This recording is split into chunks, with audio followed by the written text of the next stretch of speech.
This is the Stop Time Podcast. I'm your host, Lisa Hopkins, and I'm here to engage you in thought-provoking, motivational conversations around practicing the art of living in the moment. I'm a certified life coach, and I'm excited to dig deep and offer insights into embracing who we are and where we are at. Imagine making your debut in one of the most popular musicals on Broadway today and understudying not one, but three principal roles. Today, I'm speaking with Nathan Levy, who at just 20 years old is the understudy for Connor, Jared, and Evan in the Broadway musical Dear Evan Hansen. Up until Broadway shut down in March, Nathan has yet to go on. Nathan, thank you so much for agreeing to spend time with me today on Stop Time.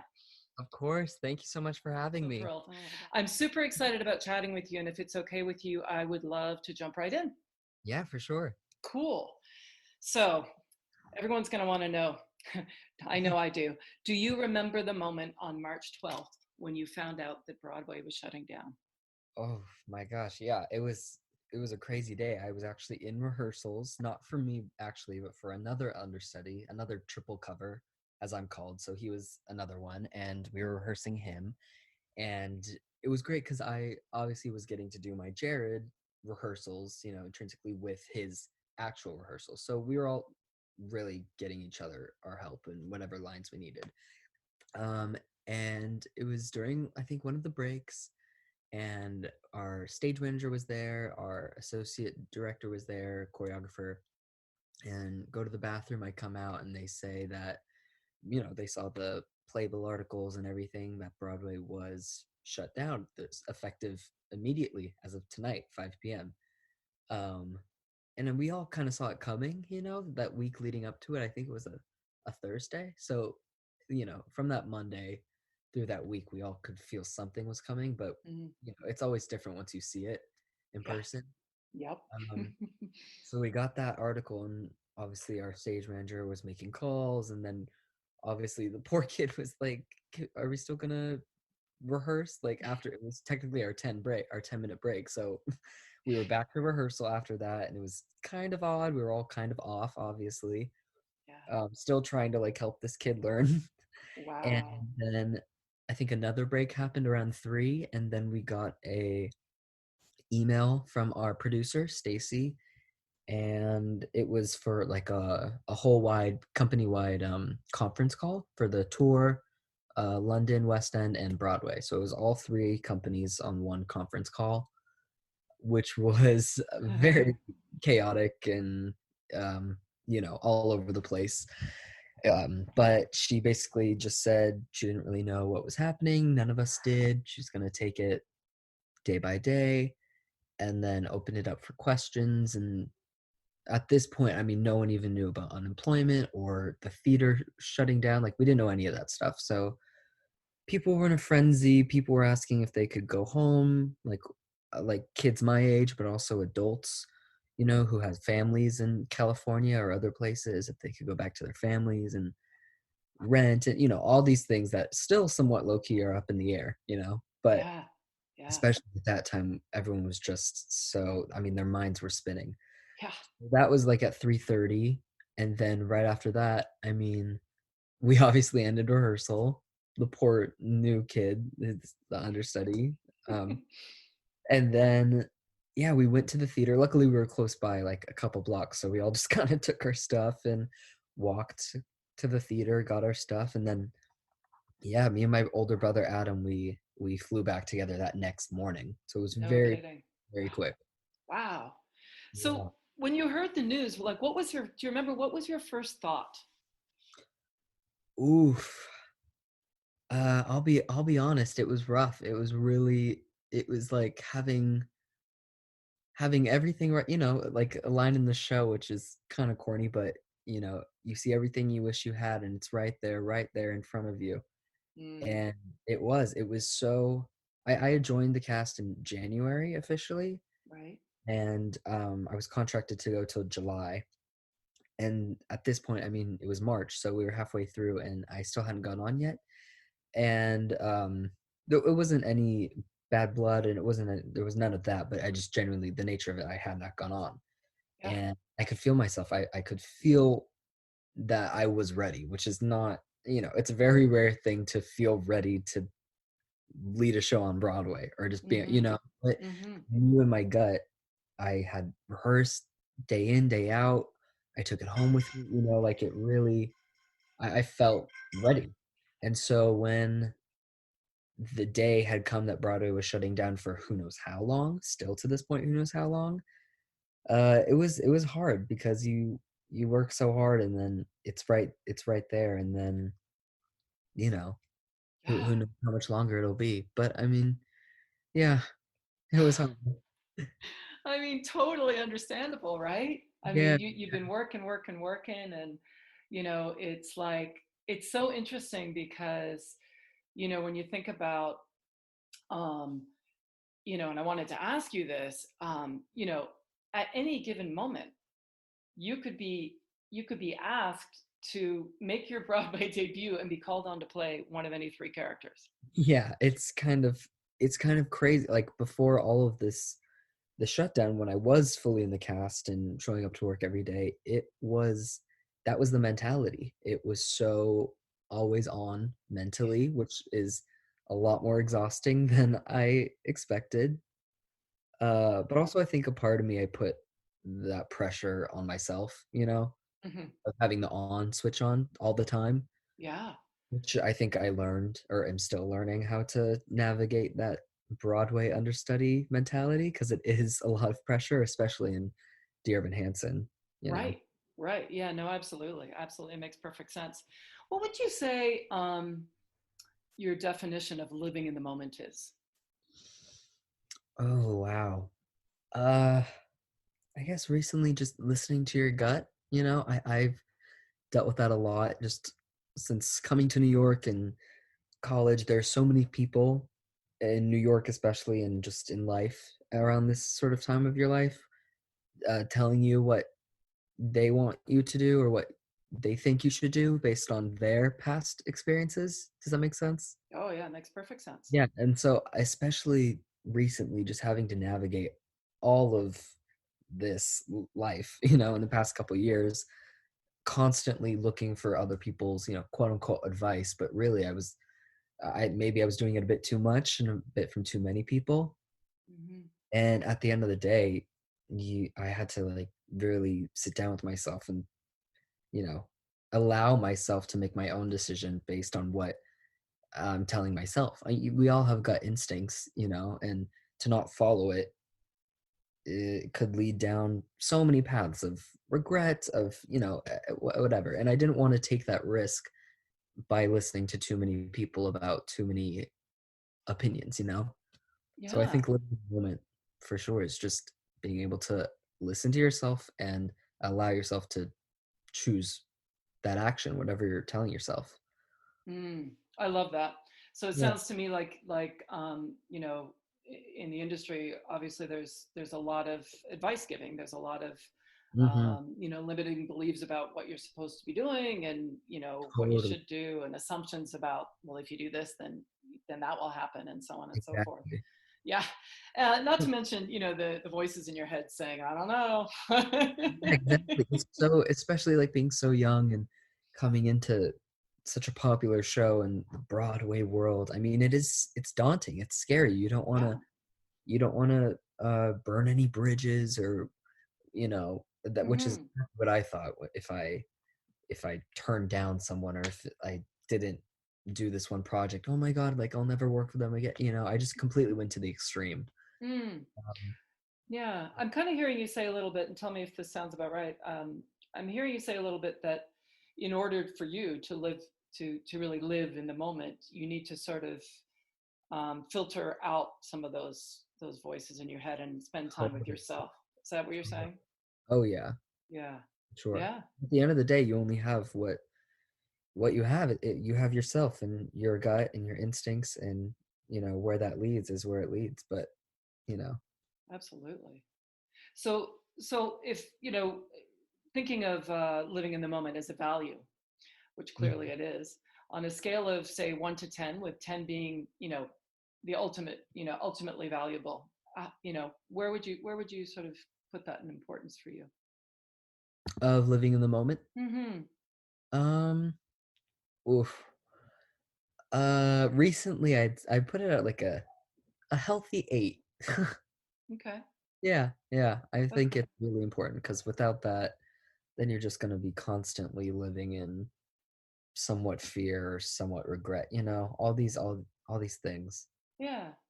I'm curious to know why it isn't a 10. Not, no judgment. I'm just curious. You deliberately said 8, a strong 8. So I'm curious to know what I don't would it really be know what I for a would 10? put at a 10 now. What's Um, that? I don't really know what I would put at a 10 now. No, I'm just curious. It's interesting, right? You trusted your gut. You said 8. Yeah, yeah. I mean, I think it's important too, also at the same time to, acknowledge all those things and listen to your gut, but um, don't take anything too seriously. Um, don't obsess over it. Don't kill yourself over it. At the end of the day, you can only do what you can do in each day. And so if you go to bed obsessing over, oh well, I didn't do that thing, or I didn't listen to myself here exactly, you have to. I guess at an 8 is because you have to lower the intensity of it in my mind to just let it go day by day. You know, Yeah. um, Interesting. yeah, That's interesting. yeah, No, I always find it really interesting to hear. There's a little bit of you're leaving space for yourself in there, which is interesting. You know what I mean? It's a very sort of head and heart sort of moment where I'm sort of hearing that your head is saying now, don't live there. If that's the place where I'm, making decisions and all that stuff, not to necessarily get stuck there either. It sounds like there's a little bit of fear around. I don't want to get stuck there either. Am I hearing sure, that correctly? sure. Yeah, totally. Have to let yourself just let each day happen, and I mean, there are things in our control and there are things out of it. So, Yeah. Yeah. mm, No, absolutely. yeah. So I'm curious to know, I mean, so how do you stay in the moment when, again, when you know that, there must be some inherent excitement and all this adrenaline, that's ready to shoot at any moment, and you express that you are ready, you're ready to Uh-huh. go on, and now suddenly, not only do you not know when you're going on, but like nobody knows when they're going to, Yeah, there's nothing to go on for. exactly. Totally. So what do you do? How do you navigate that? Well, it was really hard at first. I mean, in terms of like when I was doing it or now in quarantine. Well, I mean, a bit of both. I mean, talk to me about whatever comes to mind. Yeah. I mean, uh yeah, when I was there, like I said, from January to mid-March um it was hard. I mean, I would see people go on and then immediately I would take out my script and just try and get the lines down, get it perfect. And it was so um specific in a way, obviously being such a hit show, but there were moments where I could allow myself to just fully be on stage. I mean, I remember my tech put in, which is sort of, the closest I got. Full Yeah. costume and obviously with everyone else, lighting, everything. And I remember multiple parts in the show just obviously saying the lines and being in character, but also sort of not, and taking like a little part of myself on stage with me just to keep myself present, because it's not every day that you're singing center stage waving through a window on a Broadway stage, and so I think Mm, keeping those parts of me on stage, obviously I'm in character and obviously I'm doing what I'm told and all those things that I've been rehearsing for, but I don't know. I think it's important to keep a little bit of yourself on the stage to remind yourself why you're doing it, and this is it. It's sort of a pinch me moment, But I think mm, that's important to stay alive in it versus just page 69 of my line, your line. yeah. Oh, I love that. I mean, I'm hearing that, you know, you're savoring the moment. Totally, totally. You have to. I mean, Yeah. it's a crazy experience that quite not a lot many people have. So No. yeah. No, and actually, the ability to live in the moment and savor the moment as you've done For especially when sure. there's so many expectations put upon you. I mean, my God, right? Right, right. From yourself and from the world.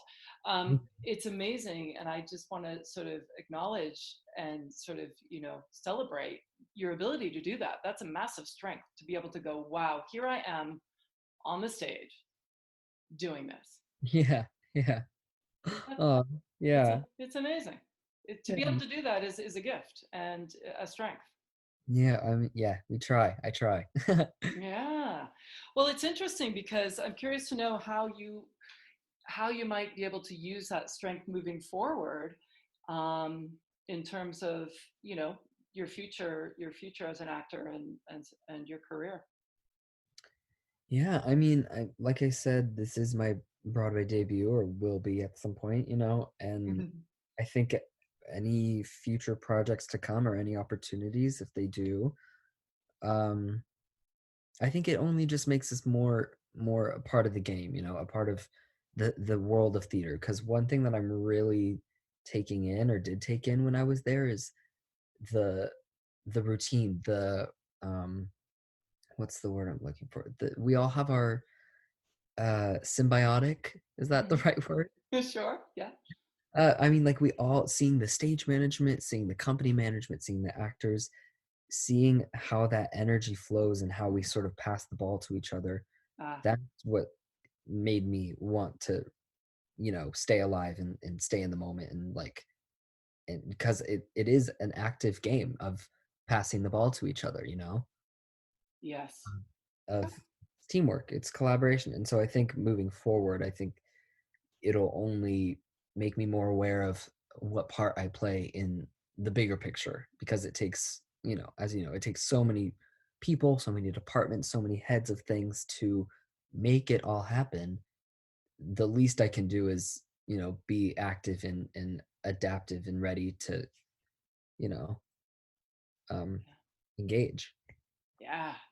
I love that, active and adaptive Yeah, and, yeah. and ready. I mean, that's beautiful. Yeah. I mean, we're all facing uncertainty, right, in this industry and everywhere in the world. And for sure, but we can't control these things, but we are at choice around how we choose to feel about each moment.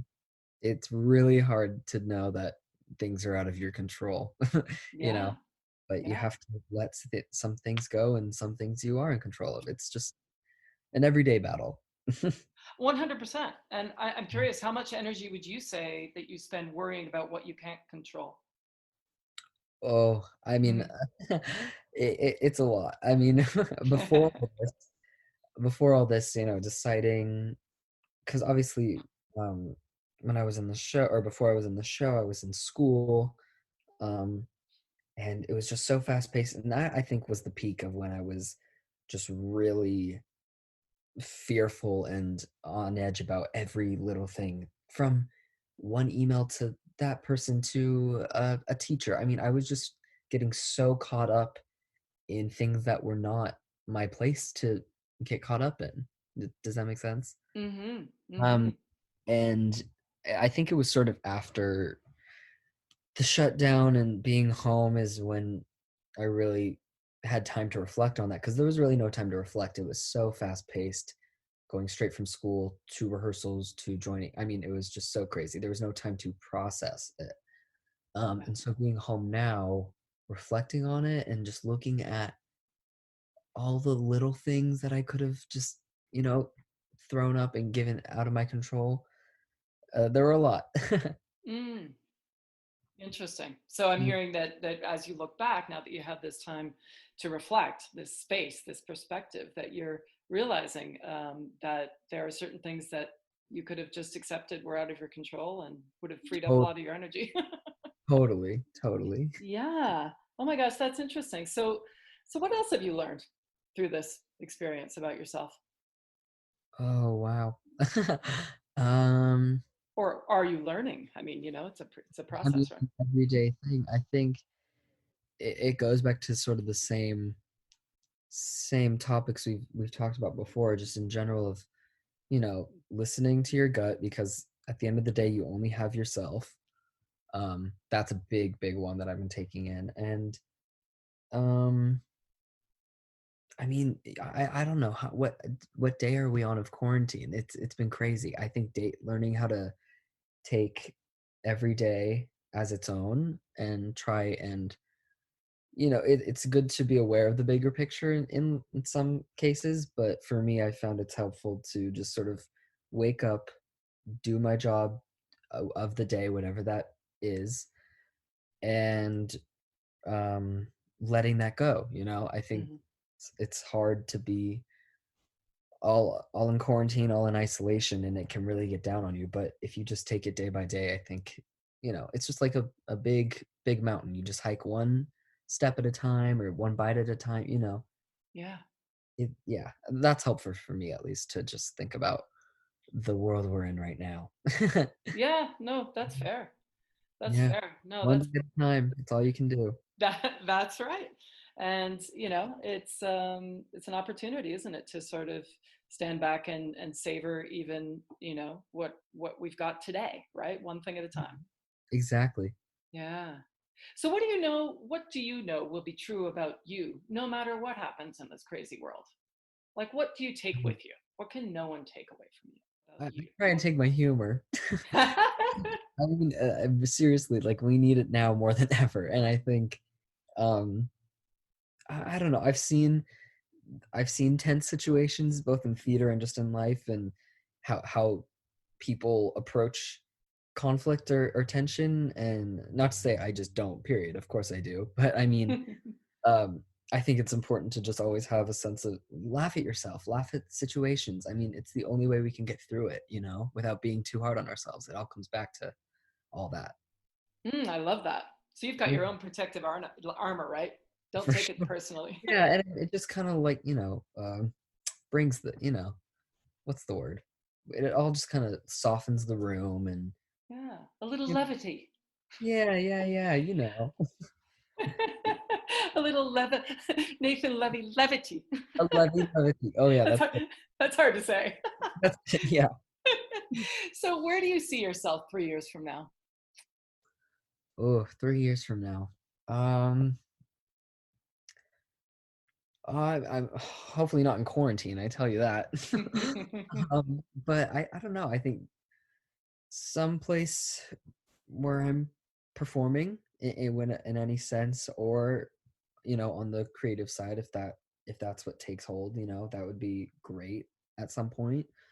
Um, yeah, I mean, being able to just have the outlet, because right now that is the one thing that we all don't have, which I think is a huge aspect of this theater mentality, this theater world, is the we can do all the creating ourselves, but the outlet in person part is what's really been hard for me.